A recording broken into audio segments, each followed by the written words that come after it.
नमस्कार, 100% समाचारमा स्वागत छ। म प्रतिमा। सुरु गरौं 100% समाचार। बडा दशैंको दोस्रो दिन देवी मन्दिर तथा शक्तिपीठहरूमा माता भगवती ब्रह्मचारिणीको पूजा आजा।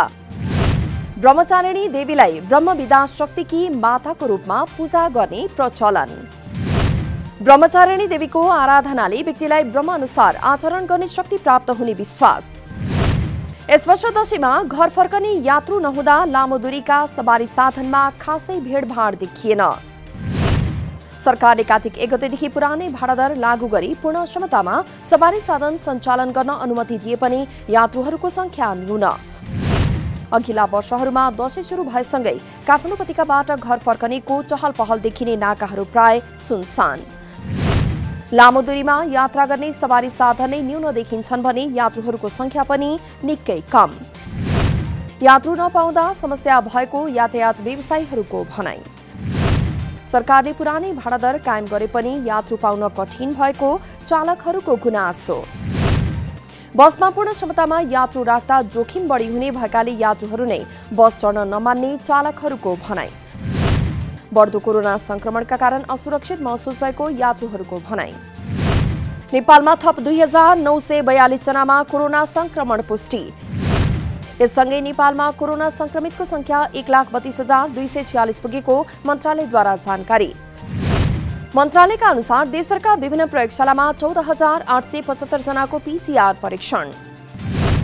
उपत्यकामा 1,698 जनामा संक्रमण पुष्टि। संक्रमित मध्ये काठमाडौँमा 1,451, ललितपुरमा 130 र भक्तपुरमा 79 जना। स्वास्थ्य मन्त्रालयका अनुसार आइतबार 2,326 जना डिस्चार्ज। हालसम्म डिस्चार्ज हुनेको संख्या 92,166 पुगेको प्रवक्ता गौतमद्वारा जानकारी। हाल देशभर सक्रिय संक्रमितको संख्या 39,341। पछिल्लो 24 घण्टामा 12 जनाको कोरोना संक्रमणबाट मृत्यु। यो सँगै नेपालमा कोरोनाबाट मृत्यु हुनेको संख्या 739 पुगेको मन्त्रालयको भनाई। अबदेखि कोरोना भाइरसको परीक्षण र उपचार आफ्नै खर्चमा गर्नुपर्ने सरकारको भनाई। आर्थिक रूपमा विपन्न अशक्त लगायतका नागरिक अग्रपंक्तिमा खटिने स्वास्थ्यकर्मी, सरसफाई कर्मचारी, सुरक्षाकर्मीको मात्र सरकारले परीक्षण र उपचार गर्ने। उनीहरूमा पनि लक्षण भएमा मात्र परीक्षण र उपचार निशुल्क गरिने मन्त्रालयद्वारा स्पष्ट।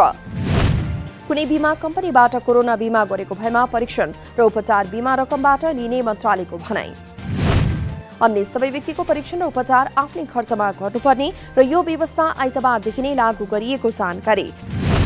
यो निर्णय सबै किसिमका सरकारी, गैर सरकारी तथा निजी अस्पतालहरूमा लागू हुने मन्त्रालयको भनाई। स्वास्थ्य मन्त्रालयद्वारा नवलपुर जिल्ला अस्पताललाई 35 लाख मूल्य बराबरको पीसीआर मेसिन र वीटीएम किट हस्तान्तरण। मेसिन पाएपछि नवलपुरको जिल्ला अस्पतालमा संकलन गरिएको स्वाब परीक्षणका लागि अन्यत्र पठाउनुपर्ने बाध्यता हट्यो। जिल्ला अस्पताललाई हस्तान्तरण गरिएको पीसीआर मेसिनले प्रति 3 घण्टामा 95 देखि 100 स्वाब परीक्षण गर्न सक्ने। काठमाडौँ प्रहरीद्वारा दशैं तिहार तथा छठ पर्वमा हुने सम्भावित आपराधिक क्रियाकलाप नियन्त्रणका लागि विशेष सुरक्षा योजना तयार। चाडपर्वको समयमा सादा पोसाकमा प्रहरी खटाउनेदेखि लिएर नाकामा कडाई गर्ने प्रहरीको योजना। चाडपर्वका बेला हुने जुवातास, लङ्गुर, बुर्जा, मापसे सेवन गरी होहल्ला, कालोबजारी, पटाका विभिन्न बहानामा हुने घटनामा विशेष निगरानी राखिने। उपत्यका प्रवेश नाकाहरूमा प्रहरीको तालिम प्राप्त कुकुर सहितको टोलीले चेक जाँच गर्ने। मानिसहरूको भीडभाड हुने स्थानहरू, महत्त्वपूर्ण प्रतिष्ठानहरू, मठ मन्दिर, गुम्बा, व्यापारिक केन्द्र, बैंक तथा वित्तीय संस्था र सुन पसलमा उच्च निगरानीमा राखिने। खाद्य व्यवस्था तथा व्यापार कम्पनी लिमिटेडद्वारा खसी बोकाको बिक्री मूल्य निर्धारण। दशैंका लागि बिक्री गर्ने जिउँदो खसी बोकाको मूल्य निर्धारण गरेको कम्पनीद्वारा जानकारी। जिउँदो खसी बोकाको प्रति केजी 550 रुपैयाँ मूल्य राखिएको कम्पनीको भनाई। यस वर्षको दशैंको सुरुका लागि 1000 खसी बोका बिक्रीका लागि राखिएको कम्पनीद्वारा जानकारी। 3000 को हाराहारीमा खसी बोका ल्याउने लक्ष्य राखेको कम्पनीले उपभोक्ताको मागलाई मध्यनजर गर्दै आवश्यक संख्यामा आयात गर्ने। अघिल्ला वर्षहरूमा भेडा च्याङ्ग्रा ल्याउने गरेको भए पनि यस वर्ष भने नल्याइने। कम्पनी मार्फत खरिद गरेर ल्याइएको सम्पूर्ण खसी बोकाको स्वास्थ्य परीक्षण गरिएको हुँदा उपभोक्ताले स्वास्थ्यकर मासु उपभोग गर्न पाउने कम्पनीको दाबी। बिक्री केन्द्रमा एकपटकमा 20 जनालाई मात्र प्रवेश गराउने र खरिद गरेर फर्केपछि मात्रै अर्को समूहलाई पठाउने व्यवस्था। सरकारी निकायले हरियो रंग लगाएको स्वस्थ खसी बोका खरिद गर्न सर्वसाधारणलाई आग्रह। 2076 को मदन पुरस्कार चन्द्रप्रकाश मानियाको महारानी उपन्यास र जगदम्बा श्री सम्मान शान्ति ठटाललाई प्रदान। मदन पुरस्कार गुठीले भर्चुअल कार्यक्रमको आयोजना गरी अनलाइनबाटै पुरस्कार वितरण। कोरोना महामारीका कारण भर्चुअल कार्यक्रम गरिएको मदन पुरस्कार गुठीका अध्यक्ष कुन्द दीक्षितद्वारा जानकारी।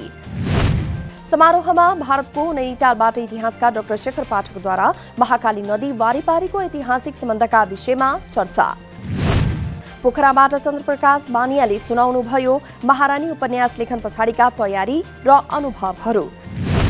जगदम्बा श्री सम्मानित शान्ति ठटालले गर्नुभयो आफ्नो सांगीतिक यात्राको चर्चा। डडेलधुराको आलीताल गाउँपालिका वडा नम्बर 1 बनताल गाङखितका विद्युत लाइन विस्तार नहुँदा परम्परागत प्रविधिमा आधारित कोलकै भर पर्नुपर्ने बाध्यता। विद्युतीय प्रविधिको अभावका कारण स्थानीयले अमिलो तोरी चिउरी लगायत पेल्न कोलको प्रयोग गर्ने गर्दै।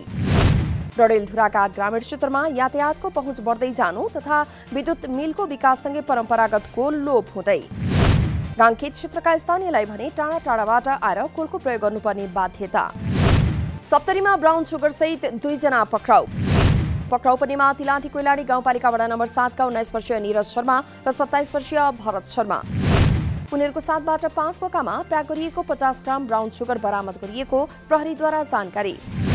आम सञ्चार माध्यमको आधुनिक युगमा पनि कोरोना फैलन नदिन म्याग्दीमा कटुवालबाट सन्देश प्रवाह गरिँदै। आम सञ्चार माध्यमको सहज पहुँच नभएका जिल्लाका दुर्गम र विकट बस्तीमा कटुवाल परिचालन गरेर कोरोना सम्बन्धी सन्देश प्रवाह। सबैको घरमा सञ्चार माध्यमको पहुँच नभएकाले ज्याला बापत सिजन अनुसारका खाद्यान्न लिने गरी कटुवालको भनाई। कटुवाललाई सहजोस बनेर अन्नपूर्ण गाउँपालिकाको वडा नम्बर 6 को कार्यालयद्वारा एक थान ह्यान्ड माइक उपलब्ध। लमजुङमा जबरजस्ती करणी लगायत जघन्य अपराध बढ्दै गएको जिल्ला अदालतको भनाई। जिल्ला अदालतको तथ्याङ्क अनुसार चालु आर्थिक वर्षको 3 महिनामा जबरजस्ती करणी सम्बन्धी मात्रै 10 वटा मुद्दा दर्ता। अघिल्लो वर्षको तुलनामा चालु आर्थिक वर्षमा जबरजस्ती करणी सम्बन्धी घटनाहरू तुलनात्मक रूपमा बढेको जिल्ला अदालतद्वारा जानकारी। बढ्दो बेरोजगारी तथा सामाजिक सञ्जालको दुरुपयोग लगायतका कारण यस्ता घटना बढेको जिल्ला अदालतको ठहर। यस वर्ष कोरोना संक्रमणको जोखिमसँगै सरकारले जारी गरेको लकडाउनकै कारण पनि यस्ता घटना बढेको हुन सक्ने अनुमान। जिल्ला कारागारमा रहेका कैदीबन्दी मध्ये सबैभन्दा धेरै जबरजस्ती करणीको आरोपका कैदीबन्दी रहेको तथ्याङ्क। वैज्ञानिक वनमा भ्रष्टाचार मौलाएको भन्दै संसदीय उपसमितिले वैज्ञानिक वन खारिज गर्न गरेको माग विरुद्ध नवलपुरको वैज्ञानिक वन सञ्जालद्वारा विरोध। वैज्ञानिक वन सञ्जाल नवलपुरले संसदीय उपसमितिले गरेको सिफारिस सरासर गलत भएको सञ्जालको भनाई। वैज्ञानिक वन कार्यक्रम वन व्यवस्थापनको राम्रो पक्ष भएकाले खारिज गर्नुभन्दा वैज्ञानिक वनभित्र कुनै अनियमितता भएको भए कारबाही गर्नुपर्नेमा जोड। नवलपुरमा अनुगमनमा आउँदा एउटा कुरा बोलेको प्रतिवेदनमा अर्को कुरा समेटेको आरोप संसदीय उपसमितिमाथि आरोप। कोरोना संक्रमणको जोखिमका बावजुद पनि बैंक तथा वित्तीय संस्थाहरूमा ग्राहकको घुइँचो। बैंकहरूले सबै शाखा कार्यालयहरू मार्फत सेवा दिए पनि पैसा राख्ने र झिक्नेहरूको संख्या बढेकाले भिडभाड। कतिपय बैंकमा कोरोना संक्रमणको कारण पनि सबै कर्मचारी राखेर पूर्ण रूपमा सेवा दिन नपाएकाले भिडभाड बढेको बैंकर्सहरूद्वारा जानकारी। बैंकहरूले डिजिटल बैंकिङ मार्फत भुक्तानी गर्ने व्यवस्था मिलाए पनि त्यसको पहुँच सबै ग्राहकमा नहुँदा पैसा निकाल्नका लागि बैंकसम्म पुग्नै पर्ने बाध्यता। पोखरा अन्तर्राष्ट्रिय विमानस्थलको निर्माण अन्तिम चरणमा। पर्यटकीय नगरी पोखरालाई विश्वसँग जोड्न यो विमानस्थल महत्त्वपूर्ण हुने विश्वास। पोखरा अन्तर्राष्ट्रिय विमानस्थलको निर्माण कार्य करिब 65% सकिएको आयोजनाको भनाई। हवाई उडानलाई सुरक्षित बनाउन विभिन्न कामहरू गरिएको जानकारी। पोखरा महानगरपालिका वडा नम्बर 14 बाछेबडुवामा रहेको डम्पिङ साइटबाट हुने जोखिममा भने सरकारवाला निकायको ध्यान जान सकेन।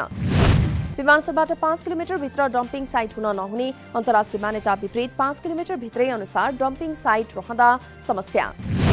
विमानस्थलबाट डम्पिङ साइट नजिक हुँदा चेल गिद्ध लगायत कुनै पनि चराचुरुङ्गीबाट हवाई उडान जोखिममा पर्न सक्ने अनुमान। विमानस्थललाई खतरा मुक्त बनाउन नयाँ डम्पिङ क्षेत्रको खोजी भइरहेको पोखरा महानगरपालिकाको दाबी। अमेरिकी सरकारले 67 वर्षमा पहिलो पटक महिलालाई मृत्यु दण्ड दिँदै। सन् 2004 मा गरेको अपराधमा दोषी ठहर लिजा मोन्टगोमेरीलाई आगामी डिसेम्बर 8 मा मृत्यु दण्ड दिइने।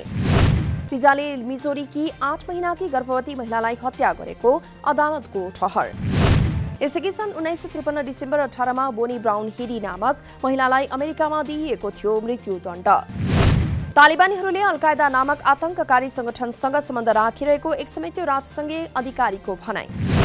अल-कायदाका नेता आइमन अल जवाहारीले तालिबानी संगठनसँग सम्बन्ध राखिरहेको अधिकारीहरूको दाबी।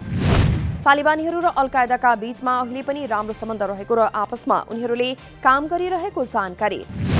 कोरोना भाइरसको संक्रमण तीव्र रूपमा बढ्न थालेपछि फ्रान्सको राजधानी पेरिस सहितका 9 शहरमा कर्फ्यू। युरोपका विभिन्न देशमा अहिले कोरोना भाइरसको संक्रमण पुनः बढिरहेको तथ्याङ्क। पछिल्लो संक्रमणको हटस्पट बनेको फ्रान्समा यसअघि संक्रमणको पहिलो चरणका बेला 2 महिना गरिएको थियो लकडाउन। लकडाउनका कारण प्रभावित भएका रेस्टुरेन्ट व्यवसायीहरूले भने रातको समयमा कर्फ्यू लगाउने सरकारी निर्णयको विरोध। कर्फ्यू लागेसँगै रात्रि जीवनका लागि चर्चित पेरिस सहितका शहर सुनसान। फ्रान्सका पेरिस, मार्सेली, लियोन, लिले र टुलुज सहितका शहरमा 1 महिनाका लागि लागू भएको हो curfew. Nepalese taekwondo academy NTA का खेलाडीले जिते 2020 वर्ल्ड भर्चुअल ताइक्वान्डो महोत्सवमा 4 स्वर्ण र 3 रजत गरी 7 पदक। महोत्सवमा विजन तामाङ पुरुष 12 वर्षमा स्वर्ण जित्न सफल। स्पर्धामा एनटीएबाट 2 खेलाडीले जनाएका थिए सहभागिता। विजनसँगै समान 6.76 अङ्क जोडेका महेश आङथुप्पा दोस्रो स्थानमा चित्त बुझाए। 100% समाचार अहिलेलाई यति नै। नमस्कार।